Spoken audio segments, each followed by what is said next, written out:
सभी आदरणीय मुख्यमंत्रीगण, केंद्र में मंत्रिपरिषद के मेरे साथी, गवर्नर्स, लेफ्टिनेंट गवर्नर्स, आप सबको नमस्कार। अनलॉक 1 को 2 सप्ताह हो रहे हैं।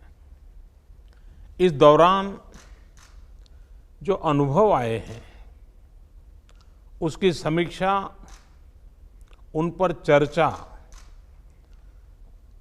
हमें आगे के लिए बहुत उपयोगी हो सकती है।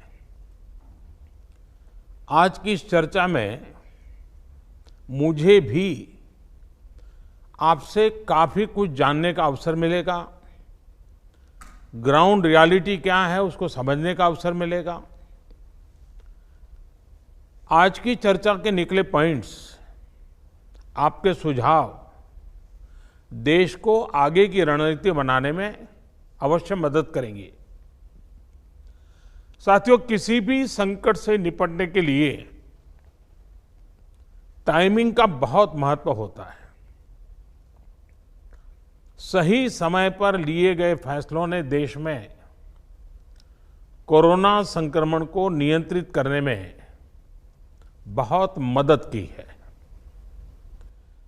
भविष्य में जब कभी भारत की कोरोना के खिलाफ लड़ाई का अध्ययन होगा तो ये दौर इसलिए भी याद किया जाएगा कि कैसे इस दौरान हमने साथ मिलकर के काम किया। कोऑपरेटिव फेडरलिज्म का सर्वोत्तम उदाहरण प्रस्तुत किया। साथियों, जब कोरोना दुनिया के अनेक देशों में चर्चा का विषय भी नहीं बना था, तब भारत ने इससे निपटने के लिए तैयारियां शुरू कर दी थी, फैसले लेने शुरू कर दिए थे। हमने एक एक भारतीय की जिंदगी को बचाने के लिए दिन रात मेहनत की है। बीते हफ्तों में हजारों की संख्या में हमारे भारतीय भाई बहन विदेश से अपने वतन वापस लौटे हैं। बीते हफ्तों में लाखों की संख्या में प्रवासी श्रमिक अपने अपने गांव पहुंचे हैं। रेल, रोड, एयर, सी सारे मार्ग करीब करीब अब खुल चुके हैं। लेकिन इसके बावजूद, हमारी इतनी जनसंख्या होने के बावजूद भारत में कोरोना संक्रमण उस जैसा विनाशकारी प्रभाव नहीं दिखा पाया जो दुनिया के और देशों में कोरोना ने आफत पैदा की है। दुनिया के बड़े बड़े एक्सपर्ट्स, हेल्थ के जानकार, लॉकडाउन और भारत के लोगों द्वारा दिखाए गए अनुशासन की आज भारी चर्चा हो रही है। आज भारत में रिकवरी रेट 50% से ऊपर चला गया है। आज भारत दुनिया के उन देशों में अग्रणी है जहां कोरोना संक्रमित मरीजों का जीवन बच रहा है। कोरोना से किसी की भी मृत्यु दुखद है। हमारे लिए किसी एक भारतीय की भी मृत्यु असहज करने देने वाली है। लेकिन ये भी सच है कि आज भारत दुनिया के उन देशों में है जहां कोरोना की वजह से सबसे कम मृत्यु हो रही है। अब अनेक राज्यों के अनुभव आज आत्मविश्वास जगाते हैं कि भारत कोरोना के इस संकट में अपने नुकसान को सीमित करते हुए आगे बढ़ सकता है। अपनी अर्थव्यवस्था को तेजी से संभाल सकता है। साथियों, बीते 2 हफ्ते के अनलॉक 1 ने हमें एक बड़ा सबक ये भी दिया है कि अगर हम नियमों का पालन करते रहें, सारे दिशा निर्देशों को मानते रहे, तो कोरोना संकट से भारत को कम से कम नुकसान होगा। इसलिए मास्क या फेस कवर, उस पर बहुत ज्यादा जोर देना अनिवार्य है, आवश्यक है। बिना मास्क या फेस कवर के घर से बाहर निकलने की अभी कल्पना करना भी सही नहीं है। ये जितना खुद उस व्यक्ति के लिए खतरनाक है, उतना ही उसके आसपास के लोगों के लिए भी। इसलिए 2 गज की दूरी का हमारा मंत्र हो, दिन में कई बार 20-20 सेकंड के लिए साबुन से हाथ धोने की बात हो, सैनिटाइजर का इस्तेमाल हो, ये सभी बहुत गंभीरता से किए जाने चाहिए। खुद की सुरक्षा के लिए, परिवार की सुरक्षा के लिए, विशेषकर घर के बच्चों और बुजुर्गों की सुरक्षा के लिए ये बहुत जरूरी है। अब तक लगभग सारे ऑफिसेस खुल चुके हैं। प्राइवेट सेक्टर में भी लोग ऑफिस जाने लगे हैं। बाजारों में, सड़कों पर भीड़ बढ़ने लगी है। तो ये सारे उपाय ही कोरोना को तेजी से फैलने से रोकने में मददगार होंगे। थोड़ी सी भी लापरवाही, थोड़ी सी भी ढिलाई,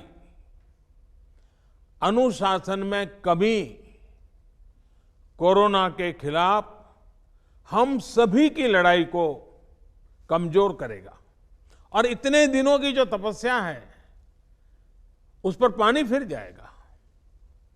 हमें इस बात का हमेशा ध्यान रखना है कि हम कोरोना को जितना रोक पाएंगे, उसका बढ़ना जितना रोक पाएंगे, उतना ही हमारी अर्थव्यवस्था खुलेगी, हमारे दफ्तर खुलेंगे, मार्केट खुलेंगे, ट्रांसपोर्ट के साधन खुलेंगे और उतने ही रोजगार के नए अवसर भी बनेंगे।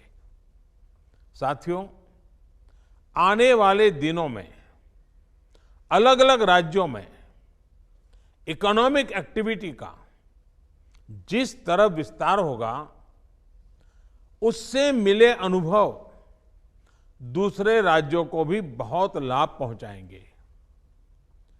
बीते कुछ हफ्तों के प्रयासों से हमारी अर्थव्यवस्था में ग्रीन शूट्स दिखने लगे हैं। पावर कंजम्पशन जो पहले घटता जा रहा था, वो अब बढ़ना शुरू हुआ है। इस साल मई में फर्टिलाइजर की सेल बीते साल मई की अपेक्षा 2 गुनी हुई है। इस बार खरीफ की बुआई बीते साल की अपेक्षा करीब 12-13% ज्यादा हुई है। 2 व्हीलर्स का प्रोडक्शन लॉकडाउन से पहले के स्तर का करीब करीब 70% तक पहुंच चुका है। रिटेल में डिजिटल पेमेंट भी लॉकडाउन से पहले की स्थिति में पहुंच चुका है। इतना ही नहीं, मई में टोल कलेक्शन में बढ़ोतरी होना इकोनॉमिक एक्टिविटी में वृद्धि को दिखाता है। लगातार 3 महीने तक एक्सपोर्ट में कमी के बाद जून में एक्सपोर्ट फिर से बाउंस बैक करके पिछले साल के प्री कोविड पीरियड में पहुंच गया है। ये तमाम संकेत है जो हमें प्रोत्साहित कर रहे हैं, आगे बढ़ने के लिए प्रेरित कर रहे हैं। साथियों, आप में से अधिकतर राज्यों में एग्रीकल्चर, हॉर्टिकल्चर, फिशरीज और एमएसएमईज का हिस्सा बहुत बड़ा है। आत्मनिर्भर भारत अभियान के तहत बीते कुछ दिनों से इन तमाम सेक्टर्स के लिए अनेक प्रावधान किए गए हैं। एमएसएमईज को सपोर्ट करने के लिए अनेक फैसले हाल में लिए गए हैं। समयबद्ध तरीके से एमएसएमईज को बैंक से क्रेडिट दिलाने का प्रयास हो रहा है। 100 करोड़ रुपए तक के टर्नओवर वाले उद्योगों को 20% अतिरिक्त क्रेडिट के ऑटोमेटिक इंक्रीज का लाभ दिया गया है। अगर हम बैंकर्स कमिटीज के माध्यम से ये सुनिश्चित करेंगे कि उद्योगों को तेजी से क्रेडिट मिले, तो वो जल्द से जल्द काम शुरू कर पाएंगे, लोगों को रोजगार दे पाएंगे। साथियों, हमारे यहां जो स्मॉलर फैक्ट्रीज हैं, उन्हें गाइडेंस की, हैंड होल्डिंग की बड़ी जरूरत है। मुझे पता है आपके नेतृत्व में इस दिशा में काफी काम हो रहा है। ट्रेड और इंडस्ट्री अपनी पुरानी रफ्तार पकड़ सकें, इसके लिए वैल्यू चेंज पर भी हमें मिलकर काम करना होगा। राज्यों में जहां कहीं भी स्पेसिफिक इकोनॉमिक एक्टिविटी पॉइंट्स हैं, वहां 24 घंटे काम हो, सामानों की लोडिंग अनलोडिंग तेजी से हो, एक शहर से दूसरे शहर तक सामान जाने में स्थानीय स्तर पर किसी तरह की दिक्कत ना हो, तो इकोनॉमिक एक्टिविटी और तेजी से बढ़ेगी। साथियों, किसान के उत्पाद की मार्केटिंग के क्षेत्र में हाल में जो रिफॉर्म्स किए गए हैं, उससे भी किसानों को बहुत लाभ होगा। इससे किसानों को अपनी उपज बेचने के लिए नए विकल्प उपलब्ध होंगे, उनकी आय बढ़ेगी और खराब मौसम के कारण, स्टोरेज के अभाव के कारण उनको जो नुकसान होता था, उसे भी हम कम कर पाएंगे। जब किसान की आय बढ़ेगी तो निश्चित रूप से डिमांड भी बढ़ेगी और राज्य की अर्थव्यवस्था की गति भी बढ़ेगी। विशेष तौर पर नॉर्थ ईस्ट और हमारे आदिवासी इलाकों में फार्मिंग और हॉर्टिकल्चर, इसके लिए अनेक अवसर बनने वाले हैं। ऑर्गेनिक प्रोडक्ट्स हो, बाम्बू प्रोडक्ट्स हो, दूसरे ट्राइबल प्रोडक्ट्स हो, उनके लिए नए मार्केट का द्वार खुलने वाला है। लोकल प्रोडक्ट के लिए जिस क्लस्टर बेस्ड रणनीति की घोषणा की गई है, उसका भी लाभ हर राज्य को होगा। इसके लिए जरूरी है कि हम हर ब्लॉक, हर जिले में ऐसे प्रोडक्ट्स की पहचान करें जिनकी प्रोसेसिंग या मार्केटिंग करके एक बेहतर प्रोडक्ट हम देश और दुनिया के बाजार में उतार सकते हैं। साथियों, बीते दिनों आत्मनिर्भर भारत अभियान के तहत जितनी भी घोषणाएं की गई हैं, वो एक निश्चित समय सीमा के भीतर जमीन पर उतरे, इसके लिए हमें एकजुट होकर काम करना है।